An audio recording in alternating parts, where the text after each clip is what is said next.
আসসালামু আলাইকুম ভিউয়ার্স, আজকের ভিডিওতে আমি আপনাদেরকে দেখাবো কিভাবে আপনারা আপনাদের স্যামসাং ফোনে স্যামসাং অ্যাকাউন্ট ক্রিয়েট করবেন। আপনি যদি আপনার স্যামসাং ফোনে স্যামসাং অ্যাকাউন্ট ক্রিয়েট না করেন সেক্ষেত্রে কিন্তু আপনি আপনার স্যামসাং ফোনের অসংখ্য গুরুত্বপূর্ণ ফিচারগুলো ব্যবহার করতে পারবেন না। যেরকম সর্বপ্রথমে যদি বলি, আপনি আপনার ফোনের গ্যালাক্সি স্টোর থেকে কোনো অ্যাপ ডাউনলোড করতে পারবেন না। আপনি আপনার স্যামসাং ফোনের যে ফাইন্ড মাই ডিভাইস অপশন রয়েছে, যেটার মাধ্যমে আমরা আমাদের হারিয়ে যাওয়া স্যামসাং ফোন খুব সহজেই খুঁজে বের করতে পারি, এই অপশনটা ইউজ করতে পারবেন না। তারপর আপনার স্যামসাং ফোনের যে থিম ডাউনলোড করার জন্য যে থিম স্টোর রয়েছে সেখান থেকে আপনি কোনো ধরনের থিম ডাউনলোড করতে পারবেন না। আপনি স্যামসাংয়ের যে ভয়েস অ্যাসিস্ট্যান্ট রয়েছে বিক্সবি, সেটা ইউজ করতে পারবেন না। আপনি স্যামসাং ফোনের যে রুটিন রয়েছে বিক্সবি রুটিন সার্ভিসটা আপনি ইউজ করতে পারবেন না। যদিও এসব বিষয়ে যারা বিস্তারিত জানেন না, পরবর্তী সময়ে আমি স্টেপ বাই স্টেপ ভিডিও দেওয়ার চেষ্টা করব। এছাড়াও আপনি স্যামসাংয়ের সিকিউর ফোল্ডার অপশন ইউজ করতে পারবেন না, যেটার মাধ্যমে আপনি আপনার ফোনের সমস্ত অ্যাপগুলো লক করে রাখতে পারেন, লুকিয়ে রাখতে পারেন এবং ওই সব অ্যাপ আপনি পার্সোনালি ইউজ করতে পারেন। এছাড়া আপনি আরও যেসব ফিচার ইউজ করতে পারবেন না, যেরকম এখানে স্যামসাংয়ের কানেক্টেড ডিভাইসের যে অপশনগুলো রয়েছে, কুইক শেয়ার, মিউজিক শেয়ার, তারপর রয়েছে অটো সুইচ বাট, তারপর নিচের দিকে রয়েছে call and text other device. আপনি যদি আপনার ফোনের ফোন কল আপনি অন্য ফোনে বা অন্য ট্যাবে নিতে চান সেক্ষেত্রে আপনার স্যামসাং অ্যাকাউন্টের প্রয়োজন হবে।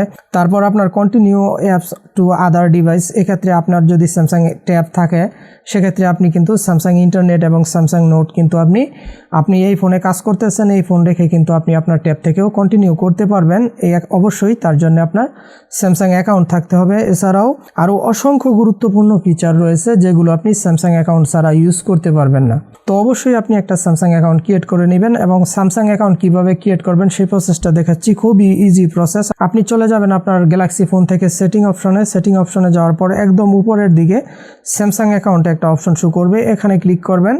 তো এখান থেকে খুব ইজিলি করার প্রসেস হলো আপনি ইমেইলের মাধ্যমে করবেন, গুগল অ্যাকাউন্টের মাধ্যমে।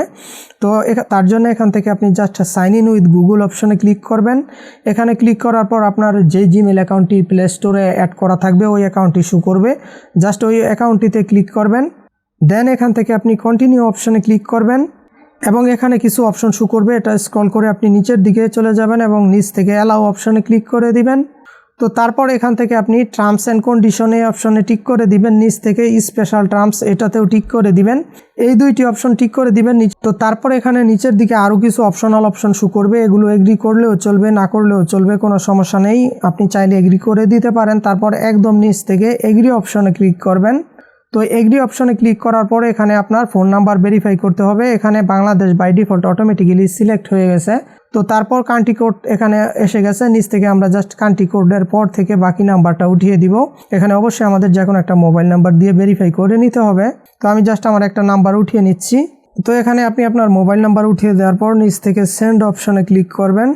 তো এখন আমাদের এই মোবাইল নাম্বারে একটি ভেরিফিকেশন কোড আসবে, আমরা জাস্ট কোডটি এখানে উঠিয়ে দিয়ে নিচ থেকে ভেরিফাই অপশনে ক্লিক করব। দেন এখান থেকে আমরা ওকে প্রেস করব। তো দেখতে পাচ্ছেন সাকসেসফুলি আমাদের স্যামসাং অ্যাকাউন্টটি ক্রিয়েট হয়ে গেছে। তো এভাবেই কিন্তু আপনারা আপনাদের যে কোনো স্যামসাং ফোনের স্যামসাং অ্যাকাউন্ট ক্রিয়েট করতে পারেন। এই ছিল আমাদের আজকের ভিডিওটি যদি হেল্পফুল মনে হয়ে থাকে অবশ্যই ভিডিওটিকে একটি লাইক এবং চ্যানেলটিকে সাবস্ক্রাইব করে দিবেন। আজকের মতো আমি জাহাঙ্গীর এখানেই বিদায় নিচ্ছি। সবাই ভালো থাকবেন, সুস্থ থাকবেন। আল্লাহ হাফেজ।